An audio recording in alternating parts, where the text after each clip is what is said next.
야, 이 재수없는 할망구야! 생긴 것도 어디 흉측하게 생겨가지고 저 더럽고 누추한 행색 좀 보라고! 저러니 손님이 붙겠냐고! 시장 물 다 흐려놓는다니까! 오늘 장사 다 망쳤네! 저 할망구 때문에 아침부터 재수가 온 붙었어! 새벽 4시, 아직 도시의 대부분이 깊은 잠에 빠져 있을 시간이지만 북적이는 남문시장 골목은 벌써부터 부산하게 움직이기 시작했습니다. 어둠이 채 가시지 않은 길 위로는 크고 작은 트럭들이 짐을 부려놓는 소리, 상인들이 좌판을 펴고 물건을 정리하는 소리, 그리고 어디선가 풍겨오는 구수한 국밥 냄새와 풋풋한 채소 내음이 뒤섞여 새벽 시장 특유의 활기를 만들어내고 있었죠. 그 왁자지껄한 소리의 한가운데 시장에서도 가장 후미진 골목 어귀에 최 여사의 작은 채소 좌판이 있었습니다.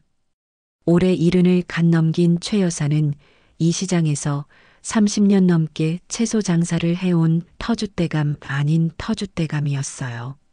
하지만 그녀의 좌판은 시장 중앙의 번듯한 가게들과는 비교할 수 없을 만큼 작고 초라했습니다.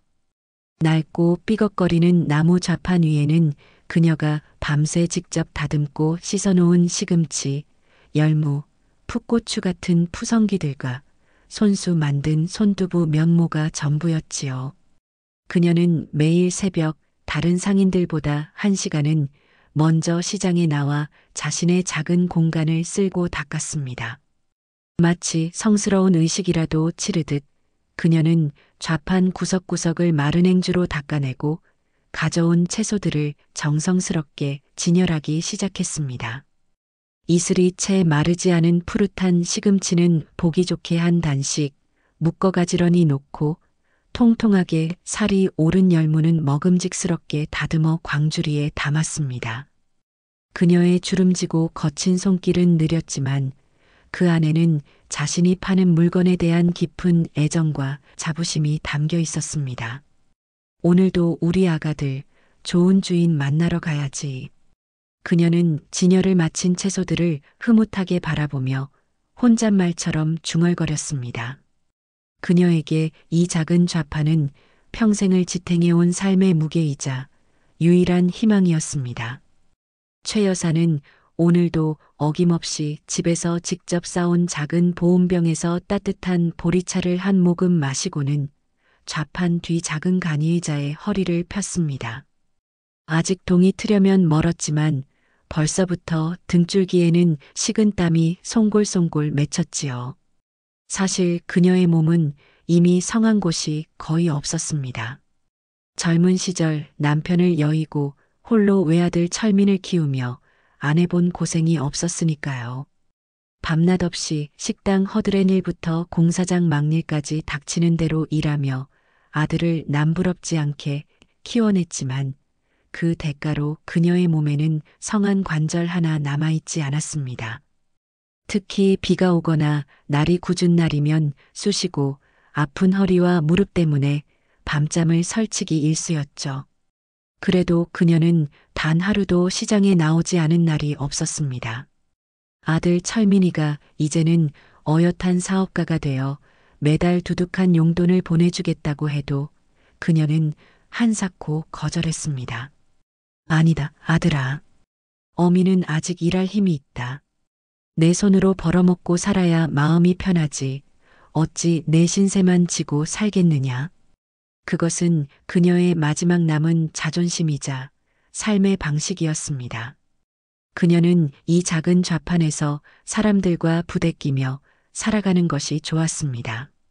비록 몸은 고되고 벌이도 변변치 않았지만 자신의 힘으로 정직하게 살아간다는 보람이 그녀를 지탱해주고 있었지요.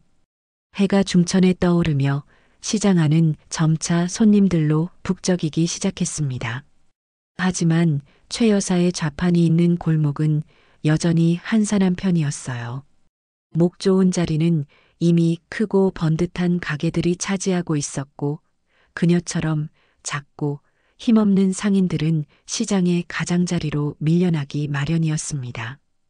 그래도 최 여사는 실망하거나 조급해하지 않았습니다. 그녀는 찾아오는 손님 한 명 한 명에게 정성을 다했고 덤도 푸짐하게 얹어주며 인심을 잃지 않으려 애썼지요. 그러던 중 아침 일찍 장을 보러 나온 단골 손님인 옆 동네 김할머니가 그녀의 좌판 앞에 멈춰 섰습니다. 김할머니는 최 여사와 비슷한 연배로 시장에서 가끔 마주치며 서로의 안부를 묻는 사이였습니다. 아이고, 최 씨. 오늘 일찍 나왔네 그려. 물건들이 아주 싱싱해 보이는구먼. 김할머니가 반갑게 인사를 건넸습니다. 어이구, 김 씨도 일찍 오셨네. 오늘 날씨가 좋아서 그런지 채소들이 더 파릇파릇해 보이네. 최 여사도 환하게 웃으며 답했습니다. 김할머니는 최 여사의 좌판에서 시금치 한 단과 열무 두 단을 골랐습니다. 최 여사는 저울에 무게를 달면서도 슬쩍 열무 몇 가닥을 더 얹어 주었지요. 요즘 통 입맛이 없다더니 이걸로 시원하게 열무김치 담가서 입맛 좀 찾아봐. 김할머니는 고마움에 연신 고개를 끄덕였습니다. 늘 고마워, 최 씨. 자네 덕분에 우리 영감 입맛도 살아나고 나도 반찬 걱정 덜잖아. 두 할머니는 서로의 건강을 걱정하고 자식들 이야기를 나누며 한동안 정겨운 대화를 이어갔습니다. 이런 소소한 만남과 따뜻한 말 한마디가 최 여사에게는 고된 시장 생활의 작은 위안이자 기쁨이었습니다. 그녀는 김할머니가 멀어져가는 뒷모습을 한참 동안 바라보며 오늘도 무사히 하루가 지나가기를 조용히 기도했습니다. 그녀의 작은 좌판은 그렇게 또 하루를 시작하고 있었습니다. 마치 어둠 속에서 새벽을 기다리는 희미한 등불처럼 그녀의 삶도 고단함 속에서 작은 희망을 밝히고 있었지요. 최 여사의 작은 좌판에서 불과 대여섯 걸음 떨어진 곳, 시장에서도 가장 목이 좋다고 알려진 중앙 통로에는 건어물 가게를 하는 마 씨의 번듯하고 큼지막한 점포가 위세를 떨치고 있었습니다. 마 씨, 본명 마동팔은 올해 쉰을 갓 넘긴 곰처럼 덩치가 크고 목소리 또한 장터 전체를 울릴 만큼 우렁찬 사내였지요. 그의 가게는 최 여사의 초라한 좌판과는 비교조차 할 수 없을 만큼 넓었고 취급하는 물건 또한 실로 다양했습니다. 천장에는 잘 말린 노란 족이며 민어 따위가 주렁주렁 매달려 있었고 가게 전면에는 반짝이는 은빛 갈치와 통통하게 살이 오른 고등어, 그리고 보기에도 먹음직스러운 다양한 젓갈들이 종류별로 진열되어 손님들의 발길을 유혹했습니다. 마른 오징어, 두툼한 문어다리, 빛깔 좋은 황태포에서부터 이름도 생소한 온갖 건어물들이 산더미처럼 쌓여 있었으니 가히 시장 안의 작은 백화점이라 불릴 만했습니다. 덕분에 그의 가게는 이른 아침부터 해질녘까지 손님들로 문전성시를 이루었고 마 씨는 자신이 이 난문시장의 실세라도 되는 양 늘 어깨에 잔뜩 힘을 주고 거들먹거리며 다녔습니다. 매일 아침 그는 자신의 낡았지만 덩치 큰 봉고 트럭을 가게 앞에 아무렇게나 비스듬히 주차하고는 짐칸에서 건어물 상자들을 거칠게 내려놓는 것으로 하루를 시작했습니다.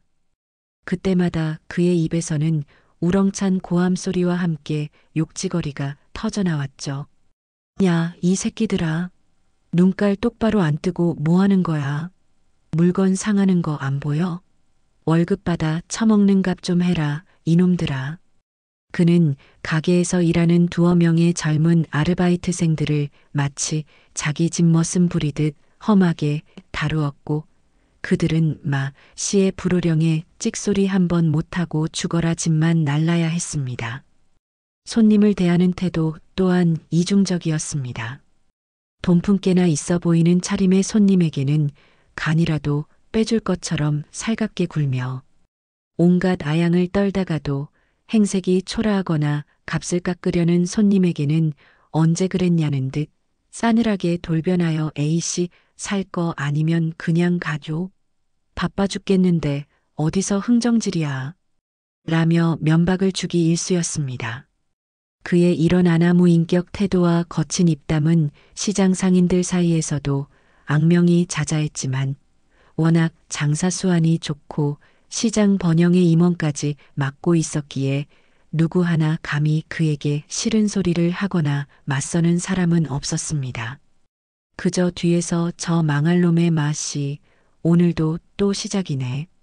라며 혀를 차거나 그의 심기를 건드리지 않으려고 슬슬 피해 다니는 것이 고작이었죠. 마 씨는 유독 자신의 가게 주변 영역에 대한 텃세가 심했습니다. 그는 자신의 가게 앞 좌우 몇 미터까지는 마치 자신의 땅이라도 되는 양력이며 다른 상인들의 좌판이나 손수레가 조금이라도 그 영역을 침범하는 것을 용납하지 않았습니다. 하루는 길 건너편에서 떡볶이 장사를 하는 젊은 부부가 손님을 더 끌어보려고 파라솔을 그의 가게 쪽으로 조금 더 펼쳤는데 마 씨는 그것을 보자마자 들고 있던 생선 상자를 바닥에 내동댕이 치며 달려들었습니다. 야, 이년놈들아. 지금 눈가래 베는 게 없냐? 여기가 어디라고 감히 파라솔을 들이밀어? 장사 하루 이틀에? 당장 안 치워? 확 그냥 가판대 다 엎어버리기 전에. 그는 젊은 부부에게 차마 입에 담지 못할 쌍욕을 퍼부으며 위협했고 겁에 질린 젊은 부부는 울며 겨자 먹기로 파라솔을 접어야 했습니다. 그런 그가 최 여사의 작고 초라한 채소 좌판을 곱게 볼 리가 없었습니다. 최 여사의 좌판은 마씨 가게와 대각선 맞은편 시장 골목에서도 가장 후미진 곳에 자리 잡고 있었지만 마 씨는 그것마저도 자신의 심기를 건드리는 존재로 여기는 듯했습니다. 아마도 자신의 번듯하고 장사 잘 되는 가게 앞에 볼품없는 채소나 팔고 있는 늙은 할머니의 존재 자체가 그의 비위를 거슬렀던 것이겠지요. 그는 종종 최 여사의 좌판 앞을 지나갈 때면 일부러 먼지를 일으키거나 에이, 퇴? 어디서 꿀인내가 진동을 하네. 라며 보란듯이 침을 뱉기도 했습니다. 그럴 때마다 최 여사는 아무 말 없이 고개를 숙이고 그의 그림자가 사라지기만을 기다렸습니다. 그녀는 그저 조용히 아무런 마찰 없이 하루하루 장사를 이어가고 싶었을 뿐이니까요.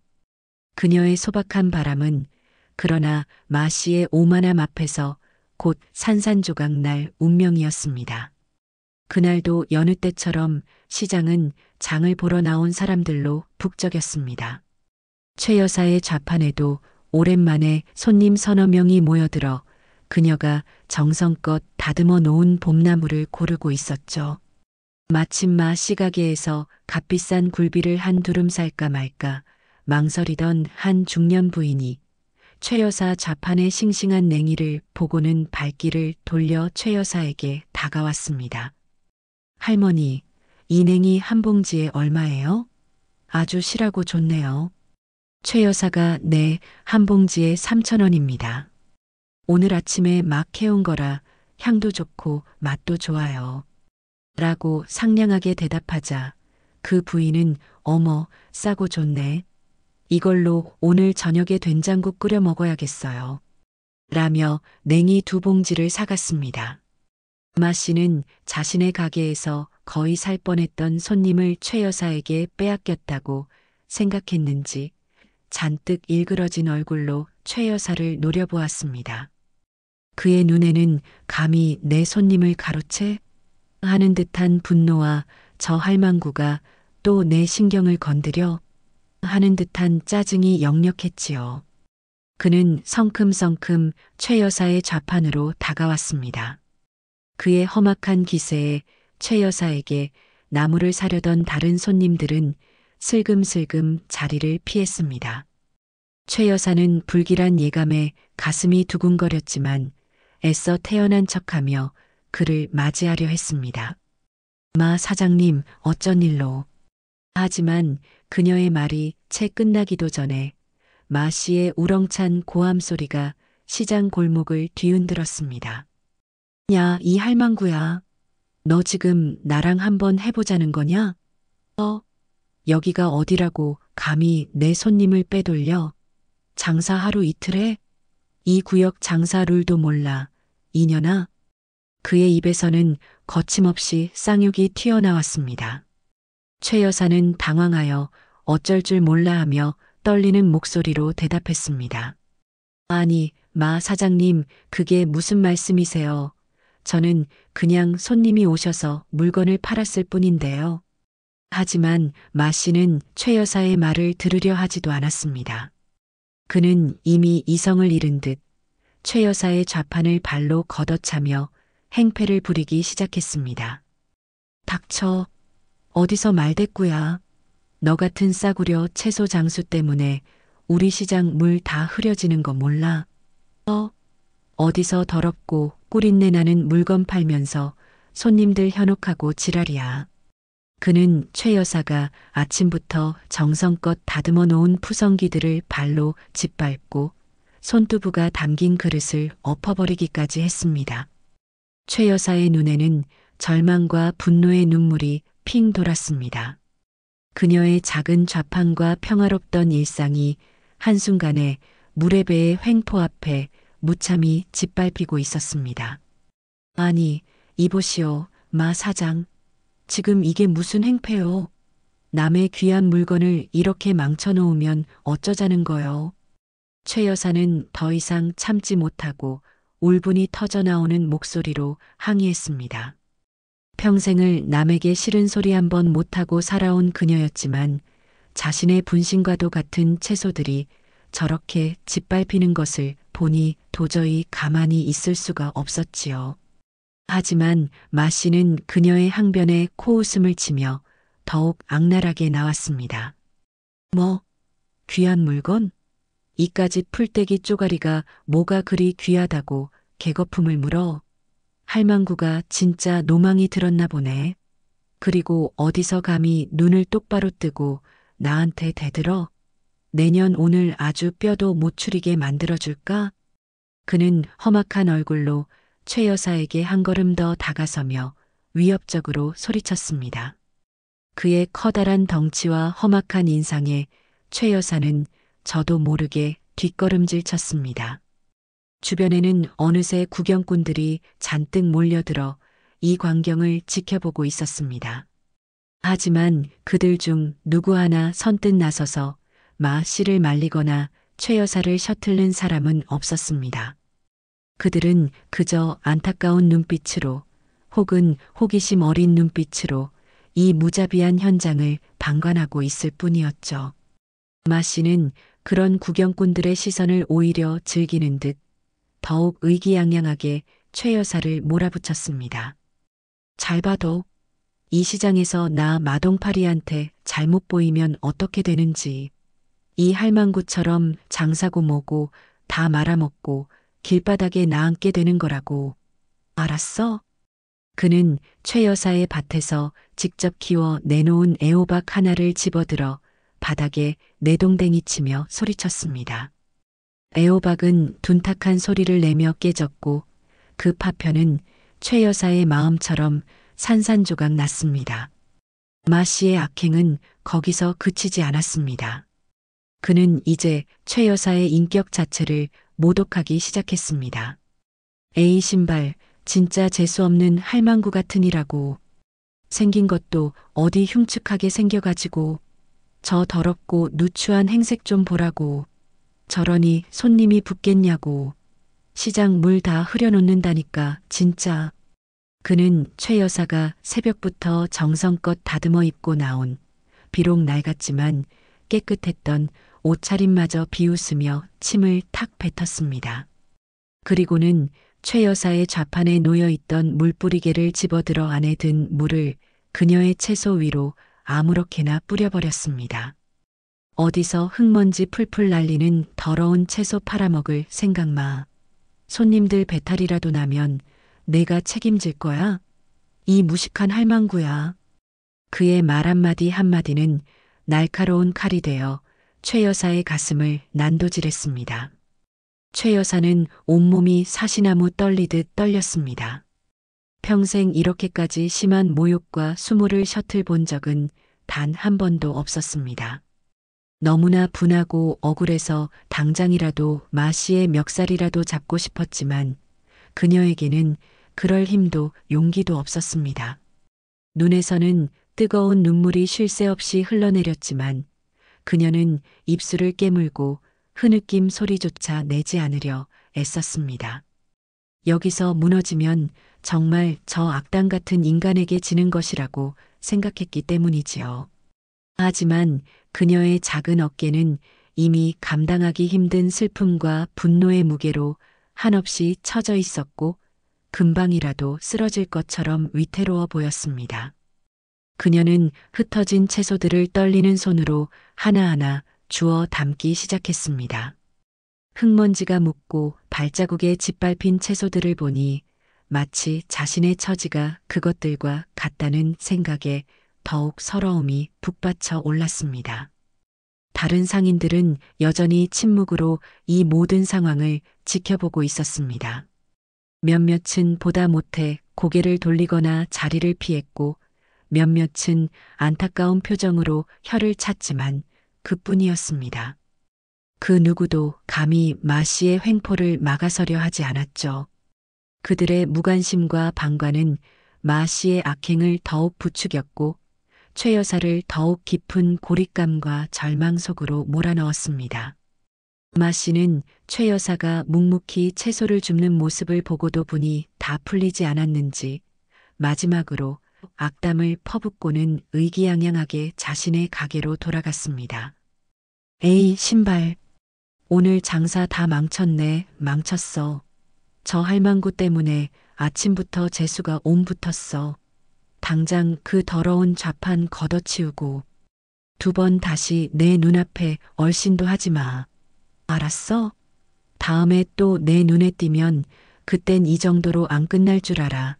이 빌어먹을 할망구야. 그의 저주와도 같은 고함 소리가 시장 골목에 한동안 메아리 쳤습니다.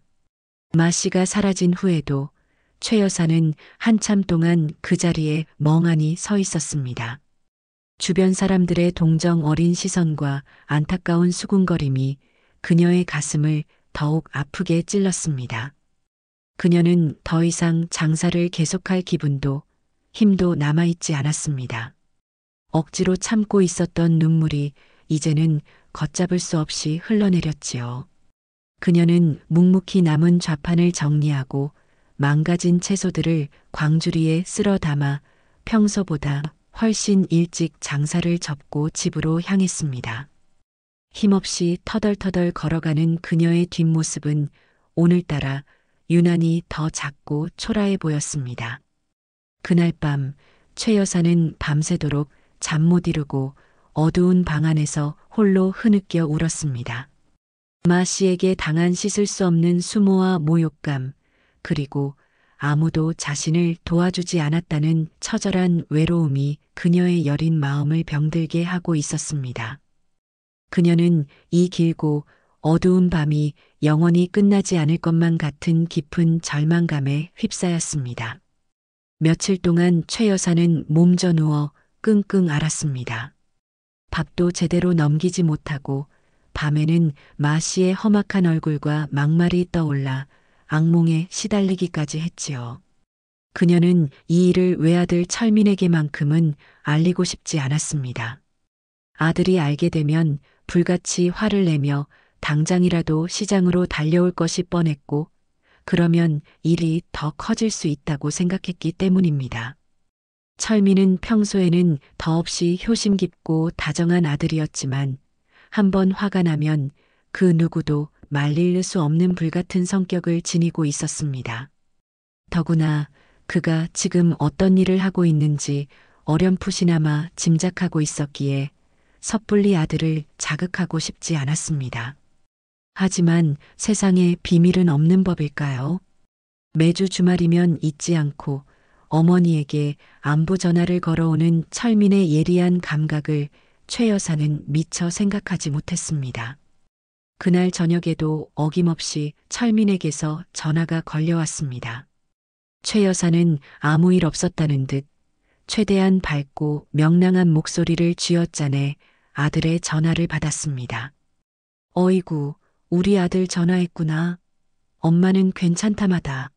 밥도 잘 먹고 약도 잘 챙겨 먹고 아주 잘 있다. 하지만 아들은 이미 전화기 너머로 전해지는 어머니의 목소리가 평소와는 확연히 다르다는 것을 눈치챘습니다. 목소리는 가늘게 떨리고 있었고 어딘지 모르게 힘없이 가라앉아 있었으며 애써 밝은 척하는 기색이 역력했기 때문이지요. 어머니, 정말 괜찮으신 거예요? 목소리가 너무 안 좋으신데요. 혹시 어디 편찮으신 거면 숨기지 마시고 저한테 솔직하게 말씀해 주세요. 제가 지금 바로 달려갈게요. 아들의 걱정스럽고 다정한 목소리에 그동안 애써 억누르고 있었던 최 여사의 설움이 한꺼번에 북받쳐 올랐습니다. 그녀는 결국 참았던 눈물을 터뜨리며 흐느끼는 목소리로 며칠 전 시장에서 마 씨에게 당했던 억울하고 분통 터지는 일들을 아들에게 모두 털어놓았습니다. 자신의 초라한 행색을 비웃고 평생을 바쳐온 정직한 장사를 모욕하고 심지어 자신의 인격까지 짓밟았던 마 씨의 온갖 만행들을 이야기하며 그녀는 다시 한번 분노와 슬픔에 몸을 떨었습니다. 내가 평생을 이렇게까지 멸시당하고 살아본 적은 없었다. 아들아, 정말 죽고 싶을 만큼 비참하고 억울했다. 수화기 너머로 아들은 한동안 아무런 말 없이 어머니의 울음 섞인 하소연을 듣고만 있었습니다. 하지만 그 길고 무거운 침묵 속에는 어머니에 대한 깊은 연민과 안타까움, 그리고 감히 하늘 같은 자신의 어머니를 건드린 그 시장 잡배에 대한 차갑고도 무서운 분노가 용암처럼 들끓고 있다는 것을 최 여사는 본능적으로 느낄 수 있었습니다. 강철민. 낮에는 건실한 중견 유통업체 용현물산에 젊고 유능한 대표이사로 알려져 있지만 해가 지고 어둠이 내리면 그의 이름 앞에는 늘 용이라는 피의 벼로가 따라붙었습니다. 그는 대한민국 암흑가를 양분하는 거대 조직 중 하나인 흑룡회의 절대적인 보스이자 밤의 세계에서는 그 누구도 감히 거역할 수 없는 살아있는 전설과도 같은 존재였지요.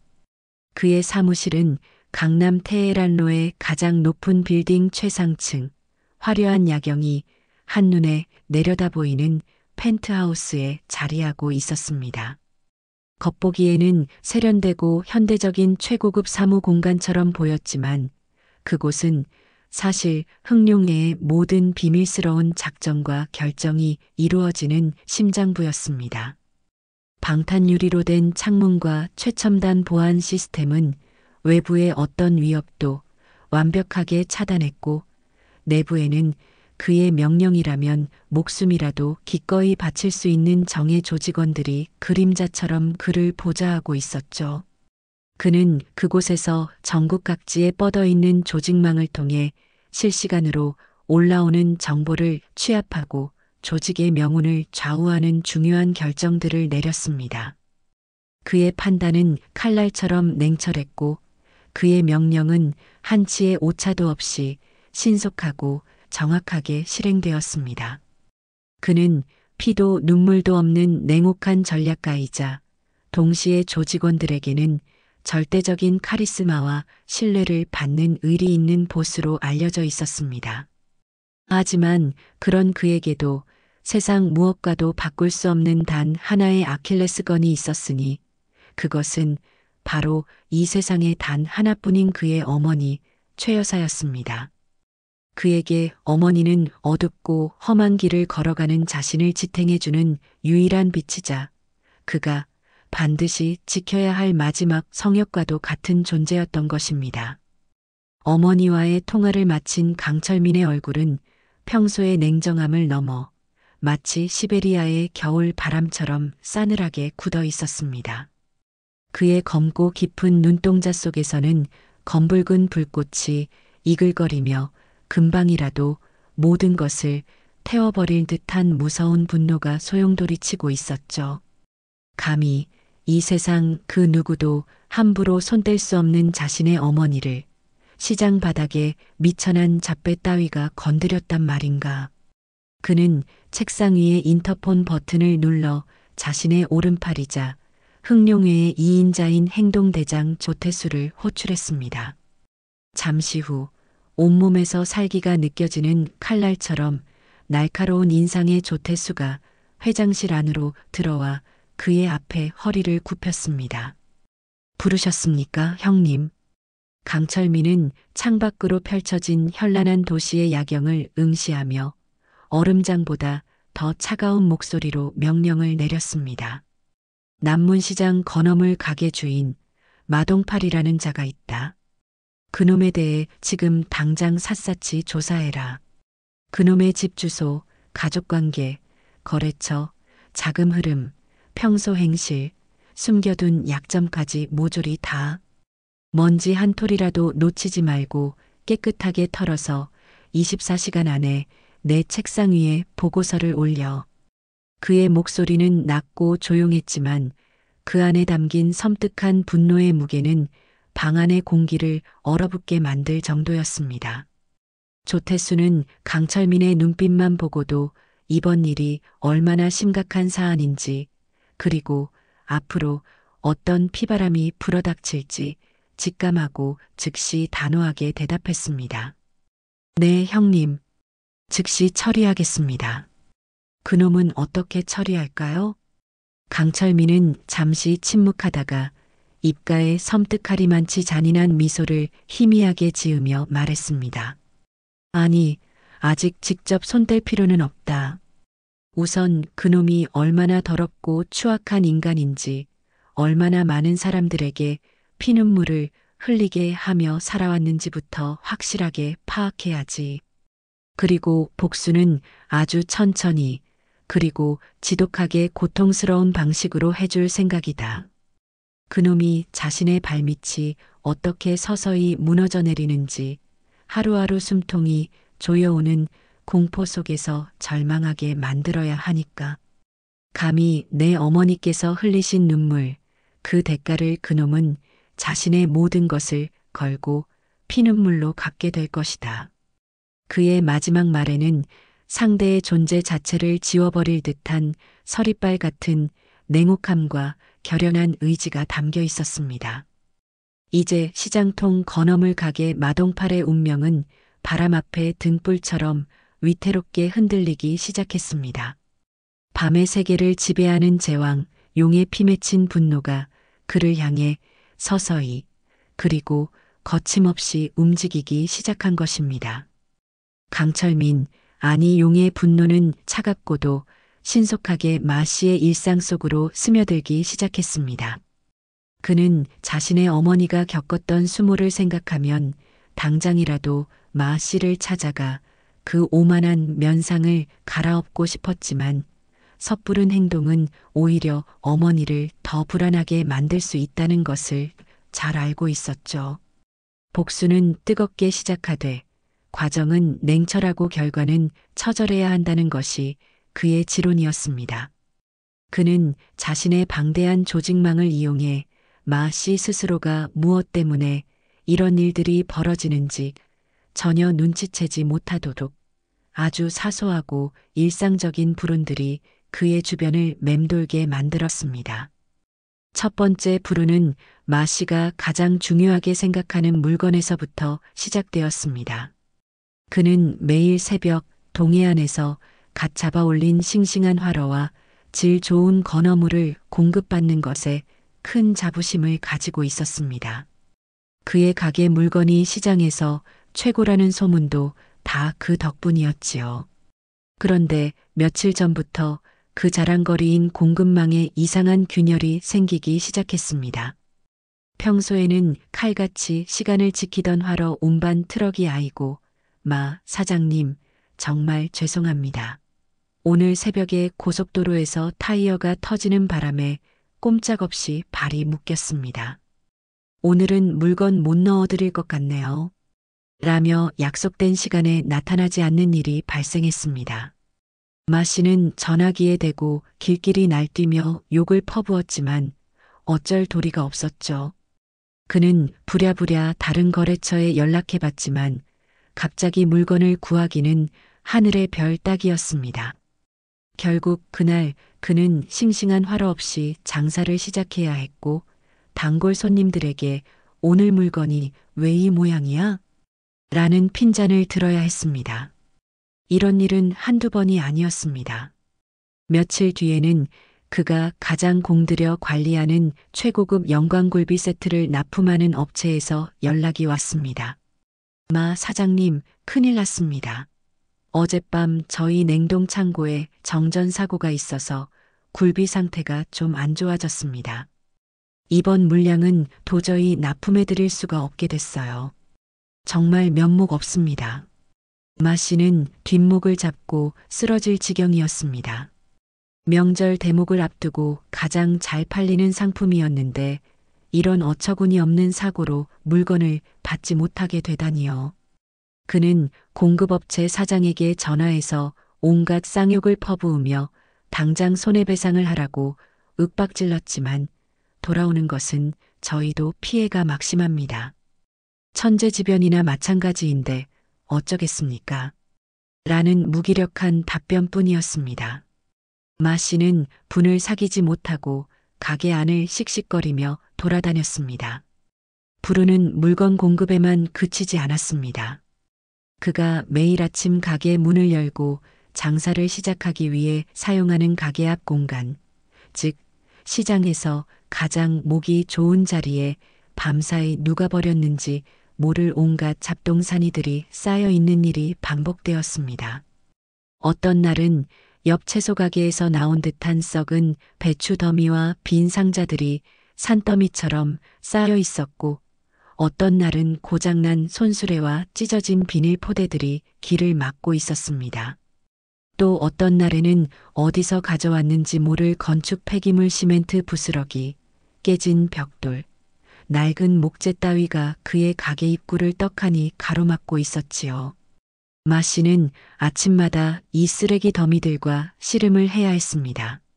시장 청소부에게 치워달라고 소리를 질러봐도 제 구역이 아닙니다. 라는 퉁명스러운 대답만 돌아왔고 주변 상인들에게 물어봐도 글쎄요, 밤사이에 누가 그랬는지 하며 발뺌하기 바빴습니다. 결국 그는 자신의 아르바이트생들을 닥달하거나 혹은 직접 팔을 걷어붙이고 그 잡동사니들을 치워야 했습니다. 아침부터 진땀을 빼고 나면 장사 시작도 전에 기운이 다 빠져버렸고 그의 신경은 더욱 날카로워졌습니다. 그는 이 모든 일들이 분명 자신을 시기하는 경쟁 점포 주인의 소행이거나 아니면 평소 자신에게 앙심을 품고 있던 누군가의 치졸한 복수일 것이라고 단정했습니다. 어떤 새끼가 감히 나 마동파리한테 이런 개수작을 부려? 잡히기만 해봐라. 아주 뼈도 못 추리게 만들어줄 테니. 그는 주변 상인들을 향해 으르렁거리며 엄포를 놓았지만 누구 하나 눈 하나 깜짝하지 않았습니다. 그들은 그저 마 씨의 분노를 구경거리 삼아 수군거릴 뿐이었지요. 마 씨는 이 모든 불운들이 아주 교묘하게 그리고 조직적으로 자신을 향하고 있다는 사실을 전혀 눈치채지 못했습니다. 그는 그저 요즘 운수가 사납다, 재수가 없으려니 별일이 다 생긴다고 생각하며 애꿎은 하늘만 탓할 뿐이었죠. 그의 오만한 성격은 여전히 현실을 제대로 보지 못하게 만들고 있었습니다. 하지만 그를 옥죄는 보이지 않는 손길은 점점 더 그의 숨통을 죄어오고 있었고 그의 짜증과 분노는 서서히 공포로 변해갈 준비를 하고 있었습니다. 강철민의 복수는 이제 막 그 서곡을 울리고 있을 뿐이었습니다. 마 씨를 향한 보이지 않는 압박은 그 강도를 서서히 높여가며 그의 일상을 더욱 깊은 수렁 속으로 밀어넣고 있었습니다. 처음에는 사소한 불운 정도로 여겼던 일들이 이제는 그의 장사에 직접적인 타격을 주기 시작했지요.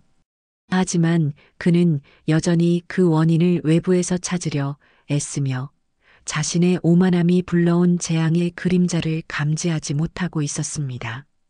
어느 날 아침 마 씨는 평소보다 일찍 가게 문을 열고 전날 밤새 말려두었던 고급 황태한 묶음을 손질하고 있었습니다. 명절 선물 세트로 가장 인기가 좋은 상품이라 특별히 신경 써서 관리하던 것이었죠. 그런데 황태를 꺼내는 순간 그의 코를 찌르는 역한 냄새에 그는 얼굴을 찡그렸습니다.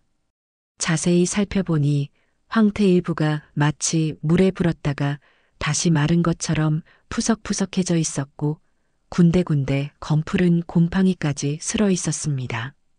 어젯밤 퇴근 전까지만 해도 분명 아무런 이상이 없었던 황태였습니다. 아니, 이게 대체 무슨 일이야? 어떤 놈이 내 물건에 손을 댄 거야. 마 씨는 길길이 날뛰며 소리쳤습니다. 밤사이 누군가 몰래 가게에 침입하여 황태에 물을 뿌리거나 약품 처리를 한 것이 분명해 보였습니다. 하지만 가게 문은 잠겨 있었고 CCTV에도 별다른 특이점은 발견되지 않았습니다. 결국 그는 값비싼 황태 묶음 절반 이상을 버려야 했고 속은 부글부글 끓어올랐지만 하소연할 곳도 없었습니다. 그는 애꿎은 아르바이트생에게 내 놈들이 관리를 제대로 안 해서 이 모양 이 꼴이 된 거 아니냐? 라며 화풀이를 할 뿐이었죠. 엎친 데 덮친 격으로 그의 가게에서 가장 중요한 장비 중 하나인 전자저울이 또다시 말썽을 부리기 시작했습니다.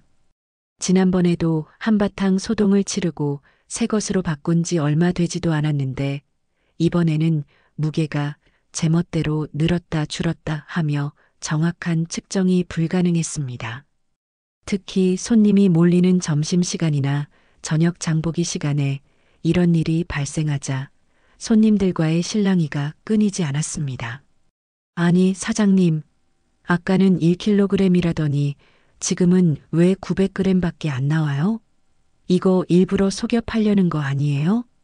한 손님이 의심의 눈초리를 보내며 따져 묻자 마 씨는 얼굴이 시뻘개져서 소리쳤습니다.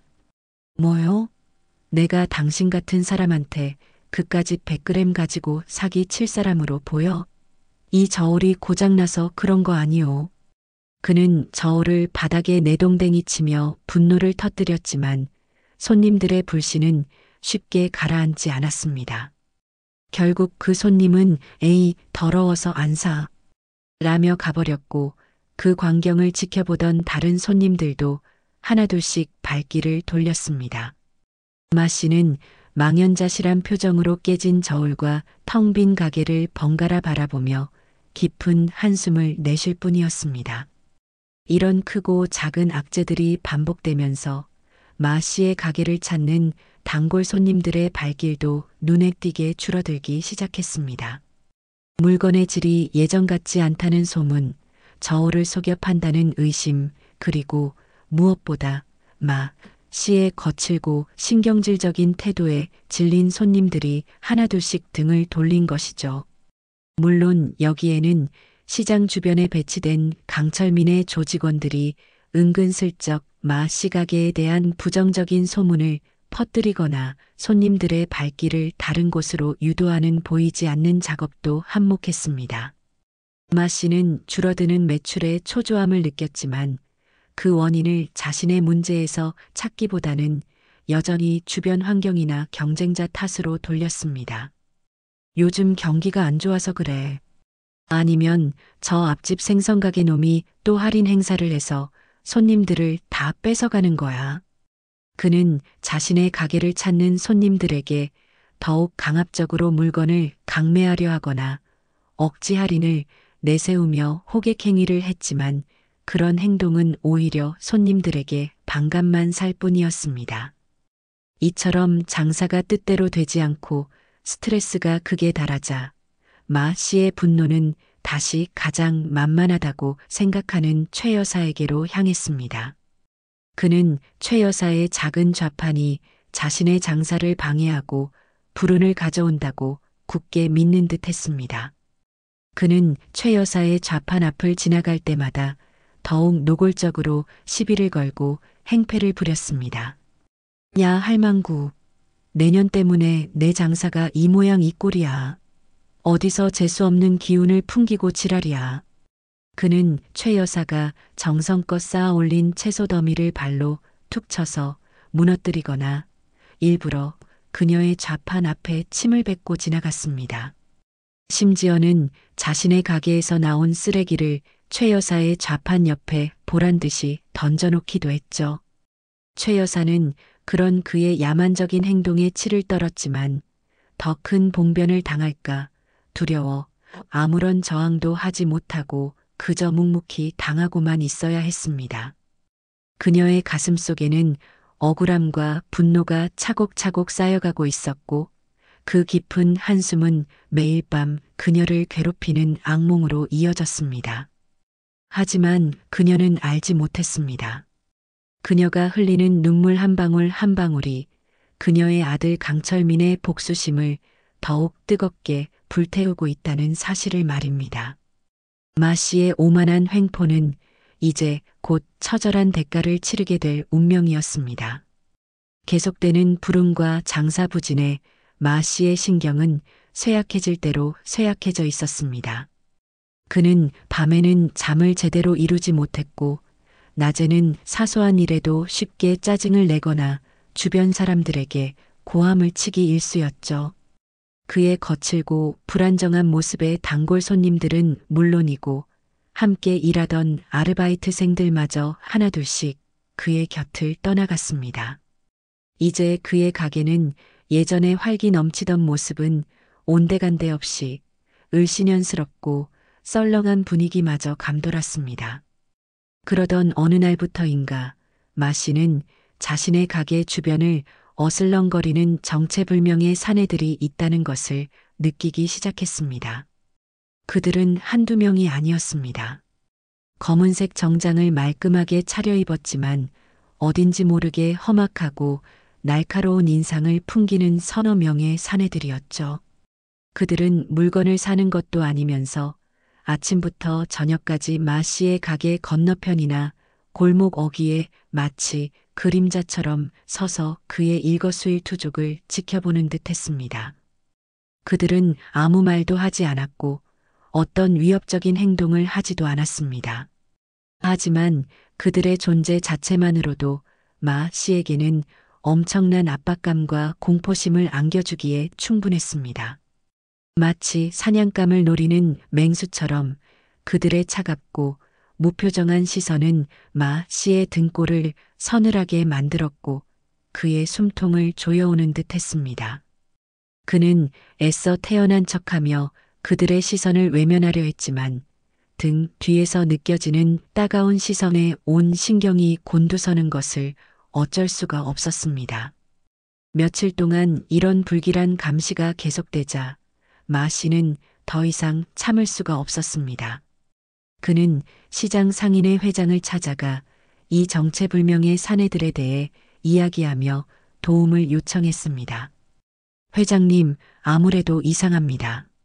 며칠 전부터 웬 험상궂은 놈들이 제 가게 주변을 계속 맴돌고 있습니다. 분명 저를 해코지하려는 놈들이 틀림없어요. 어떻게 좀 조치를 취해 주십시오. 하지만 상인회 회장은 그의 말을 듣고도 미지근한 반응을 보일 뿐이었습니다. 그는 마 씨의 눈치를 살피며 난처한 표정으로 말했습니다. 마 사장, 요즘 자네에 대한 안 좋은 소문이 시장에 파다한데 혹시 누구한테 원한 살만한 일이라도 한 거 아니오? 괜히 다른 상인들 불안하게 만들지 말고 자네 일은 자네가 알아서 조용히 해결하는 게 좋을 것 같네. 상인회 회장의 말은 사실상 마 씨의 요청을 거절하는 것이나 다름없었습니다. 그는 이미 흥룡의 측으로부터 마 씨 일에 절대 끼어들지 말라는 강력한 경고를 받은 상태였지요. 마 씨는 믿었던 상인회 회장에게마저 외면당하자 깊은 절망감과 함께 자신이 완전히 고립되었다는 것을 깨달았습니다. 그는 지푸라기라도 잡는 심정으로 파출소에 찾아가 수상한 사람들이 나를 감시하고 위협한다며 신고를 하기도 했습니다. 하지만 출동한 경찰관들은 마 사장님, 구체적인 피해 사실이나 증거가 없이는 저희도 어쩔 수가 없습니다. 그 사람들이 직접적인 위협을 가한 것도 아니고 그냥 서 있는 것만으로는 저희가 조치를 취할 근거가 부족합니다. 일단 저희가 주변 순찰을 강화하겠지만 마 사장님도 당분간은 몸조심하시는 게 좋겠습니다. 라는 원론적인 답변만 남기고 돌아갔습니다. 법과 질서마저 자신을 보호해주지 못한다는 사실에 마 씨는 이제 극심한 공포감에 휩싸였습니다. 그는 자신이 보이지 않는 거대한 힘에 의해 서서히 파멸의 길로 내몰리고 있다는 것을 직감했지만 그 힘의 정체가 무엇인지 그리고 왜 자신이 이런 고통을 당해야 하는지는 전혀 알지 못했습니다. 그의 불안과 공포는 점점 더 심해져 갔습니다. 그는 밤에는 잠을 이루지 못하고 작은 소리에도 깜짝깜짝 놀라 깨기 일쑤였고 낮에는 사람들의 시선이 모두 자신을 비웃거나 감시하는 것처럼 느껴져 극도의 신경쇠약 증세를 보였습니다. 그는 가게 문을 일찍 닫고 집으로 도망치듯 돌아와 술로 공포를 달래려 했지만 술이 깨면 더욱 깊은 절망감과 무력감에 시달릴 뿐이었습니다. 그의 오만하고 거칠었던 모습은 온데간데 없었고 이제 그의 얼굴에는 두려움과 초조함 그리고 깊은 피로감만이 역력했습니다. 그는 여전히 자신이 과거 최 여사에게 저질렀던 만행이 이 모든 불행의 시작이라는 사실을 깨닫지 못하고 있었습니다. 하지만 그가 깨닫든 깨닫지 못하든 그를 향한 용의 복수는 이제 막바지를 향해 치닫고 있었습니다. 그의 비참한 종말은 이미 예견된 것이나 다름없었습니다. 마동팔 씨의 가게에 연이어 터지는 악재와 그를 옥죄는 불길한 기운은 시장 전체에 보이지 않는 공포감을 조성하고 있었습니다. 하지만 마 씨 자신은 여전히 그 모든 불행의 근원을 제대로 파악하지 못한 채 그저 운수 소관이거나 경쟁자들의 음해 정도로만 여기며 하루하루를 불안과 분노 속에서 보내고 있었지요. 그러던 어느 날 그의 눈앞에 펼쳐진 한 장면은 그동안의 모든 의문과 불안감을 한순간에 섬뜩한 확신으로 바꾸어 놓기에 충분했습니다. 그날은 마침 남문시장의 큰 장날이라 이른 아침부터 시장 안은 발 디딜 틈 없이 사람들로 북적였습니다. 마 씨는 연이은 악재로 장사 미천마저 바닥을 드러내고 있었기에 오늘만큼은 어떻게든 손해를 만회해야 한다는 절박함으로 좌판을 지키고 있었습니다. 하지만 어찌된 일인지 그의 가게는 파리만 날릴 뿐 손님들은 마치 약속이라도 한 듯 그의 가게를 외면하고 지나쳐갔습니다. 그의 속은 시커멓게 타들어갔지요. 바로 그때였습니다. 시장 입구 쪽이 갑자기 소란스러워지며 사람들의 시선이 한 곳으로 집중되었습니다. 검은색 최고급 외제 세단 2대가 요란한 경적 소리도 없이 그러나 주변의 모든 소음을 잠재우는 듯한 위압감을 풍기며 시장 안쪽 좁은 길로 천천히 들어서고 있었던 것입니다. 평소 리어카나 작은 용달 트럭 외에는 좀처럼 보기 힘든 고급 차량의 등장은 순식간에 시장 전체의 이목을 사로잡았습니다. 차가 멈춰서자 말끔한 검은 양복 차림의 건장한 사내들이 먼저 내려 주위를 경계하듯 둘러보았고 이윽고 뒷좌석에서 한 남자가 내렸습니다. 그는 30 중후반으로 보이는 훤칠한 키에 날카로운 눈매 그리고 값비싼 맞춤 양복을 입은 사내였지요. 그의 온몸에서는 평범한 사람에게서는 느낄 수 없는 서늘하면서도 압도적인 기운이 뿜어져 나오고 있었습니다. 그가 바로 강철민, 뒷골목 세계에서 용이라 불리며 공포와 경외의 대상이 되는 흥룡회의 보스였습니다. 강철민은 부하들의 호의를 받으며 시장 안으로 천천히 걸어 들어왔습니다. 그의 발걸음이 향하는 곳마다 시장 상인들은 마치 약속이라도 한 듯 길을 터주고 고개를 숙였습니다. 그들의 눈빛에는 두려움과 함께 어쩔 수 없는 복종심이 어려 있었죠. 마씨 역시 그 광경을 넋이 나간 채 바라보고 있었습니다. 저 사람이 바로 그 용이란 말인가 소문으로만 듣던 암흑가의 실세가 자신의 눈앞에 나타났다는 사실만으로도 그의 심장은 공포로 빠르게 뛰기 시작했습니다. 그런데 그의 예상을 완전히 뒤엎는 상황이 벌어졌습니다. 강철민 일행이 향한 곳은 시장에서 가장 크고 잘 나가는 점포가 아닌 바로 시장에서도 가장 후미지고 초라한 최 여사의 채소 좌판 앞이었던 것입니다. 강철민은 최 여사의 좌판 앞에 멈춰서더니 조금 전까지 온 시장을 얼어붙게 만들었던 냉혹한 보스의 모습은 온데간데 없이 마치 어린아이처럼 공손하고 부드러운 표정으로 최 여사에게 허리를 굽혀 인사를 올렸습니다. 어머니, 제가 왔습니다. 오늘 장날이라 바쁘실 텐데 혹시 뭐 도와드릴 일이라도 없을까 해서 잠시 들렀습니다. 그의 목소리는 놀랍도록 다정하고 따뜻했습니다. 최 여사는 아들의 갑작스러운 방문에 조금 놀란 듯했지만 이내 환한 미소를 지으며 아들의 손을 잡았습니다. 아이고, 우리 아들. 내가 여기까지 어쩐 일로 왔누? 어미는 괜찮다. 장사도 그럭저럭 잘 되고 있고 그보다 너는 밥이나 제대로 챙겨 먹고 다니는 게냐? 얼굴이 반쪽이 된 것 같구나. 모자의 대화는 여느 평범한 가정의 그것과 다르지 않았습니다. 강철민은 최 여사의 어깨를 주물러 주기도 하고 흐트러진 채소 광주리를 직접 정리해 주기도 했습니다. 그리고는 품 안에서 두툼한 돈 봉투를 꺼내 최 여사의 손에 쥐어 주었습니다. 어머니, 이거 얼마 안 되지만 용돈 쓰세요.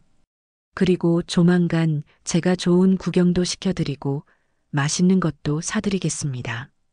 그러니 너무 고생하지 마시고 이제 장사도 좀 쉬엄쉬엄 하세요. 그의 지극한 효심은 주변에서 지켜보던 모든 사람들을 놀라게 만들기에 충분했습니다. 마 씨는 이 모든 광경을 마치 꿈이라도 꾸는 듯 멍하니 바라보고 있었습니다. 저 힘없고 초라한 늙은 채소장수 할머니가 바로 저 무시무시한 조폭 두목의 어머니였다니. 그는 자신의 눈을 의심했지만 눈앞에 펼쳐진 현실은 부정할 수 없었습니다. 그 순간 지난 며칠간 자신에게 닥쳤던 모든 불행과 악재들이 마치 퍼즐 조각처럼 하나로 맞춰지기 시작했습니다. 갑자기 꼬이던 물건 공급, 가게 앞에서 벌어지던 이상한 일들, 줄어드는 손님, 계속되는 장비 고장, 그리고 정체불명의 사내들의 감시까지 그 모든 것의 배후에 바로 저용이라 불리는 자가 있었고 그 원인은 자신이 최 여사에게 퍼부었던 모욕과 횡포 때문이었다는 것을 깨달은 마 씨는 온몸의 피가 차갑게 식어내리는 것을 느꼈습니다. 그의 얼굴은 공포로 하얗게 질렸고 다리가 후들거려 서 있기조차 힘들었습니다. 강철민은 어머니와 한동안 다정한 대화를 나눈 후 다시 한번 깎듯이 인사를 하고는 부하들을 데리고 시장을 떠나려 했습니다. 그런데 그의 일행 중 가장 험악한 인상을 한 조태수로 보이는 사내가 잠시 걸음을 멈추고 마 씨의 가게 앞으로 다가왔습니다. 그는 아무 말 없이 얼음처럼 차가운 눈빛으로 마 씨를 뚫어져라 응시했습니다. 그 눈빛은 마치 내 놈이 감히 우리 회장님 어머니를 건드렸겠다 라고 말하는 듯 섬뜩한 살기와 경고를 담고 있었죠. 마 씨는 그 시선에 압도되어 숨조차 제대로 쉴 수 없었습니다. 조태수는 잠시 후 입꼬리만 살짝 올려 비웃는 듯한 표정을 짓더니 들릴 듯 말듯한 작은 목소리로 마 씨에게 속삭였습니다. 마 사장 사람은 말이야 나이 드신 어르신들께는 특히나 연약한 할머님들께는 예의를 갖추고 공손해야 오래 사는 법이지. 안 그런가? 앞으로는 처신 똑바로 하는 게 좋을 거야. 다시 한번 우리 어머님 눈에 눈물 나게 하는 날에는 그땐 정말 내 놈 모가지가 나만하지 않을 줄 알아. 그 말은 조용했지만 마 씨의 귀에는 천둥 소리보다 더 크고 무섭게 들렸습니다. 조태수는 그 말을 남기고 유유히 강철민의 뒤를 따라 사라졌습니다. 강철민 일행이 시장을 완전히 빠져나간 후에도 마 씨는 한동안 그 자리에 못 박힌 듯 서서 움직이지 못했습니다. 그의 온몸은 식은땀으로 흠뻑 젖어 있었고 심장은 공포로 미친 듯이 방망이질 치고 있었습니다. 그는 자신이 얼마나 엄청난 실수를 저질렀는지, 그리고 자신이 상대해야 할 존재가 얼마나 무서운 사람인지 이제야 뼈저리게 깨달았습니다. 그는 더 이상 오만하고 거칠었던 시장의 무법자가 아니었습니다. 그는 그저 거대한 용의 발톱 앞에서 벌벌 떠는 한 마리 미물에 불과했습니다. 그의 머릿속에는 오직 살아야 한다는 생각과 함께 최 여사에게 무릎 꿇고 용서를 빌어야 한다는 절박함만이 가득했습니다. 하지만 과연 그녀가 그리고 그녀의 아들이 자신을 용서해 줄까요? 그는 감히 상상조차 할 수 없었습니다. 그의 앞에는 이제 칠흑 같은 어둠과 처절한 후회만이 남아있을 뿐이었습니다. 강철민이 시장에 다녀간 그날 이후 마동팔 씨의 삶은 그야말로 벼랑 끝으로 내몰리기 시작했습니다. 이전까지는 그저 사소한 불운이나 성가신 방해 정도로 여겼던 일들이 이제는 그의 숨통을 직접적으로 조여오는 치명적인 위협으로 변해버렸지요. 강철민의 분노는 단순한 경고에서 그치지 않고 마 씨가 평생을 바쳐 이룩했다고 믿었던 모든 것들을 체계적이고 무자비하게 파괴해 나가기 시작했습니다. 그의 복수는 은밀했지만 그 결과는 너무나도 명백하고 처참했습니다. 가장 먼저 마 씨의 돈줄이 완전히 막혀버렸습니다. 그에게 건어물을 공급해주던 전국의 모든 도매상들이 마치 약속이나 한 듯 하루아침에 거래 중단을 통보해왔습니다. 마 사장님, 정말 죄송합니다만 저희도 갑자기 회사 사정이 어려워져서 당분간 물건을 보내드릴 수가 없게 됐습니다. 마 사장님, 그동안 감사했습니다. 하지만 저희가 이번에 다른 업체와 독점 계약을 맺는 바람에 이유는 제각각이었지만 그 배후에 흥룡회에 보이지 않는 압력이 작용하고 있다는 것을 마 씨는 짐작하고도 남음이 있었습니다. 그는 다른 도매상들을 수소문하며 어떻게든 물건을 구해보려 했지만 그 어떤 상인도 감히 흥룡회의 심기를 건드리면서까지 그와 거래하려 하지 않았습니다. 그의 가게는 하루가 다르게 텅 비어갔고 진열대 위에는 먼지만 쌓여갔습니다. 한때 손님들로 북적이던 그의 가게는 이제 파리만 날리는 폐업 직전의 모습으로 변해버렸지요. 설상가상으로 잊고 지냈던 과거의 채무들이 유령처럼 나타나 그의 목을 조여왔습니다.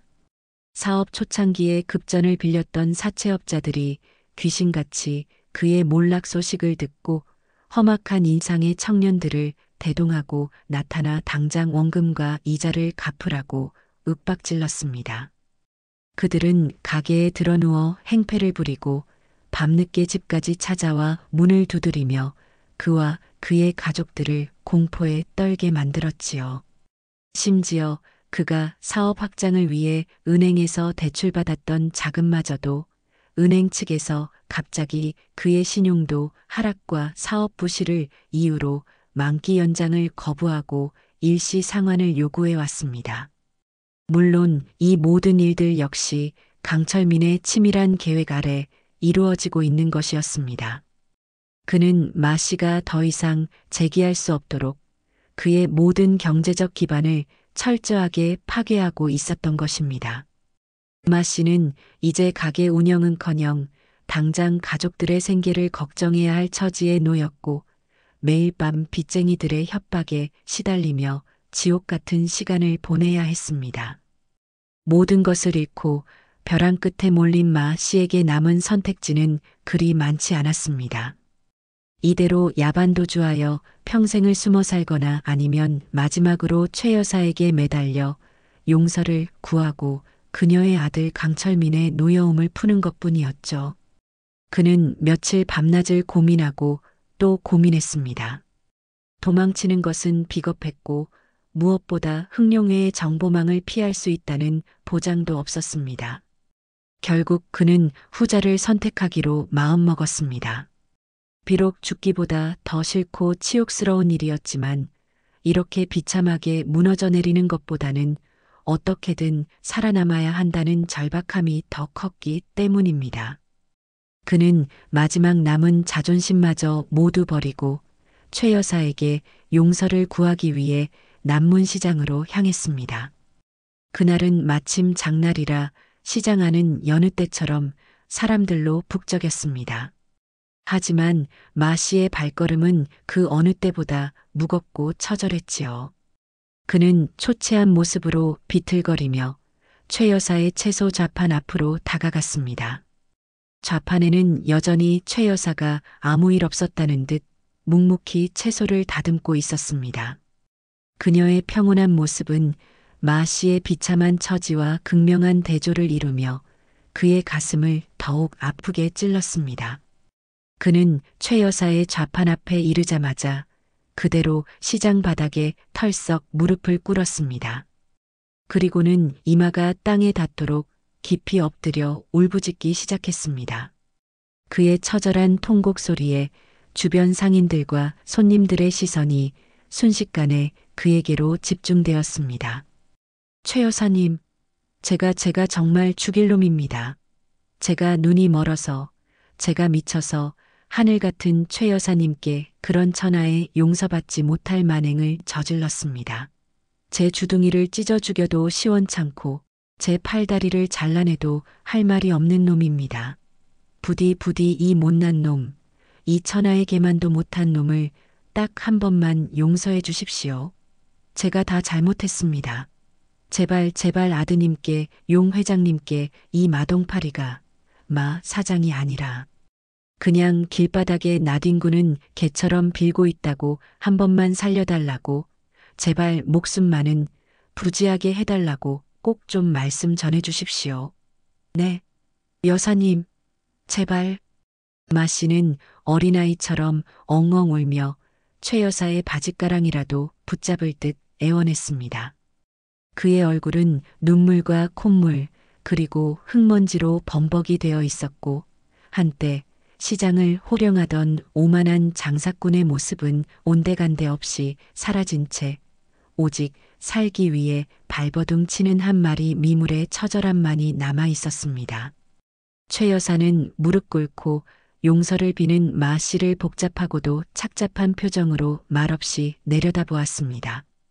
그녀의 마음속에는 그동안 마 씨에게 당했던 수모와 모욕감에 대한 분노와 함께 한 인간이 이렇게까지 처참하게 무너져 내린 모습에 대한 인간적인 연민이 교차하고 있었지요.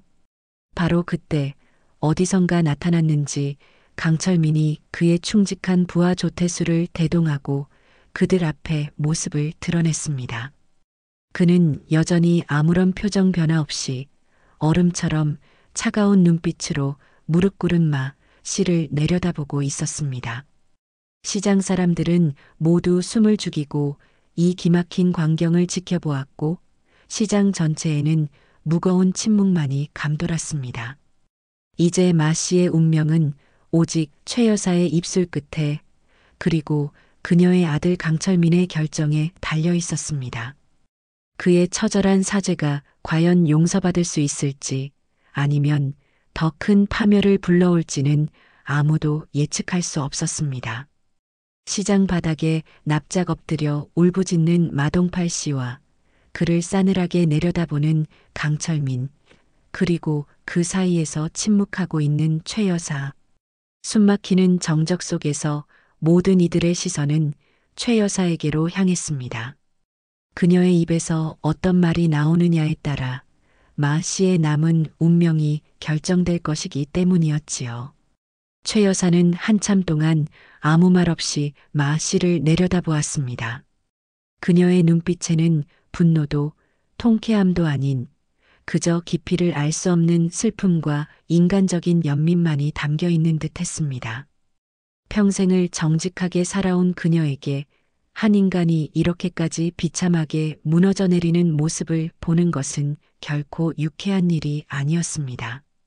그녀는 마 씨가 저지른 잘못에 대한 대가를 치르는 것은 당연하다고 생각했지만 그를 완전히 파멸시키고 싶은 마음까지는 없었습니다. 마침내 최 여사가 무겁게 입을 열었습니다. 그녀의 목소리는 낮고 차분했지만 그 안에는 거스를 수 없는 단호함이 담겨 있었지요. 마 사장, 이제 그만 일어나시오. 남들이 다 보고 있소. 그녀의 말에 마 씨는 고개를 들었지만 여전히 무릎을 꿇은 채 눈물만 글썽이며 그녀를 올려다보았습니다. 최 여사는 깊은 한숨을 내쉬며 말을 이었습니다. 당신이 나에게 한 짓을 생각하면 내 평생 당신을 용서할 수 없을 것 같소? 하지만 사람 목숨까지 어찌할 수는 없는 일이니 당신이 진심으로 뉘우치고 반성한다면 더 이상 당신 일에 관여하지 않겠소? 그녀는 아들 강철민을 한번 쳐다보았습니다. 강철민은 어머니의 뜻을 알아챘다는 듯 말없이 고개를 살짝 끄덕였지요. 최 여사는 다시 마 씨에게 말했습니다. 하지만 명심하시오. 다시 한번 당신이 약한 사람을 괴롭히거나 함부로 대하는 날에는 그때는 내 아들도 하늘도 당신을 용서하지 않을 것이오. 그러니 앞으로는 부디 남에게 해코지하지 말고 정직하게 그리고 겸손하게 살아가도록 하시오. 그녀의 말은 용서라기보다는 마지막 경고이자 인간으로서 살아갈 마지막 기회를 주는 자비에 가까웠습니다. 마 씨는 최 여사의 말에 황급히 이마가 땅에 닿도록 다시 한번 절을 하며 흐느꼈습니다. 감사합니다. 정말 감사합니다. 여사님의 은혜 평생 잊지 않겠습니다. 다시는 그런 짓 하지 않겠습니다. 그는 몇 번이고 감사하다는 말을 되풀이했습니다. 강철민은 여전히 싸늘한 표정이었지만 어머니의 결정에 더 이상 이의를 제기하지 않았습니다. 그는 조태수에게 눈짓을 보냈고 조태수는 마 씨에게 다가가 낮은 목소리로 말했습니다. 우리 어머님께서 한 번은 용서하셨지만 두 번은 없다. 오늘 일평생 가슴에 새기고 똑바로 살아라. 그리고 당장 이 시장에서 내 놈 가게 정리하고 두 번 다시 얼씬도 하지 마라. 그게 내 놈이 살 길이다. 마 씨는 조태수의 말에 겁에 질려 연신 고개를 주걱거릴 뿐이었습니다. 그날 이후 마동팔 씨는 정말로 시장에서 자취를 감추었습니다. 그는 헐값에 가게를 넘기고 야반도주하듯 남문시장을 떠났다고 전해졌습니다. 그가 어디로 가서 어떻게 살아가게 될지는 아무도 몰랐지만 분명한 것은 그가 다시는 예전처럼 오만방자하게 남을 괴롭히며 살아가지는 못할 것이라는 사실이었습니다. 그의 몰락은 남문시장 상인들에게 아주 강력한 교훈을 남겼습니다. 아무리 힘없고 약해 보이는 사람이라도 함부로 무시하거나 짓밟아서는 안 된다는 것, 그리고 악행은 반드시 그 대가를 치르게 된다는 것을 말입니다. 시장에는 이전보다 훨씬 더 평화롭고 질서 있는 분위기가 감돌기 시작했습니다. 상인들은 서로를 존중하고 배려했으며 특히 최 여사의 작은 채소 좌파는 그 누구도 함부로 건드릴 수 없는 성역처럼 여겨졌습니다.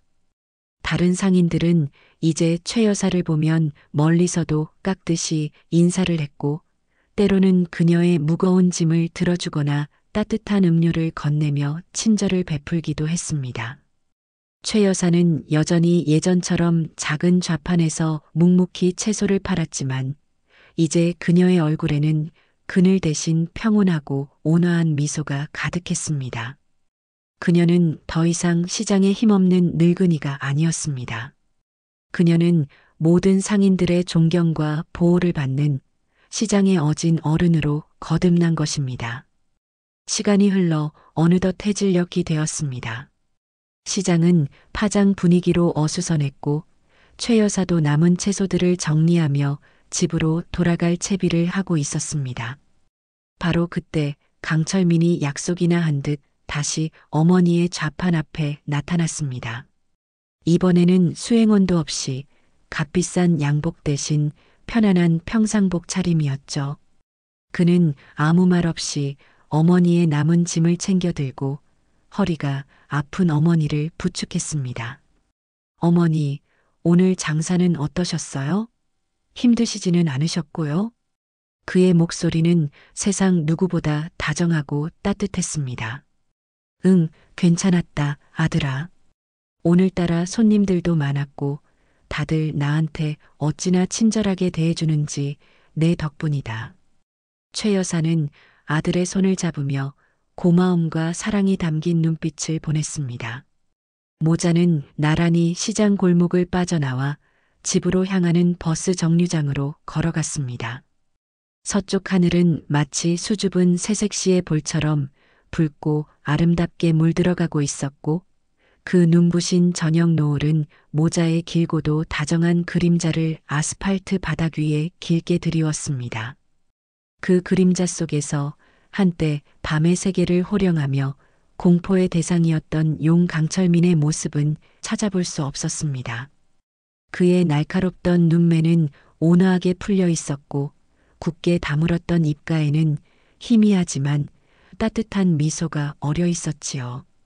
그의 등 뒤로는 더 이상 피비린내 나는 암흑가의 냉혹한 법칙이나 부하들을 호령하던 카리스마 넘치는 보스의 위엄은 보이지 않았습니다. 오직 오랜 세월 홀로 모진 풍파를 겪으며 자신을 키워낸 어머니의 안위와 행복만을 걱정하고 그 평안을 지키기 위해 자신의 모든 것을 걸 수 있는 세상 누구보다 든든하고 효심 깊은 아들의 모습만이 따뜻하게 남아있을 뿐이었습니다. 그는 어머니의 작은 손을 잡고 혹여 넘어지실세라 조심스럽게 발걸음을 옮겼습니다. 그 손길에서는 말로 다 표현할 수 없는 깊은 사랑과 존경심이 느껴졌습니다.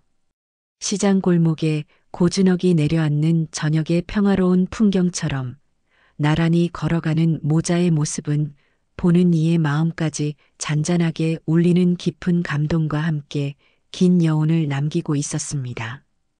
그들의 뒷모습은 한 폭의 그림처럼 아름다웠고 그 안에는 세상 그 어떤 가치보다 소중한 가족의 사랑과 유대감이 고스란히 담겨 있었지요. 오늘 시장에서 벌어졌던 한바탕의 소동과 마씨의 비참한 몰락은 어쩌면 진정한 힘이란 것이 과연 무엇인지 우리에게 다시 한번 생각하게 만드는 계기가 되었을지도 모릅니다. 그것은 결코 남을 짓밟고 군림하는 폭력이나 돈과 권력으로 상대를 위협하는 비겁한 힘이 아닐 것입니다.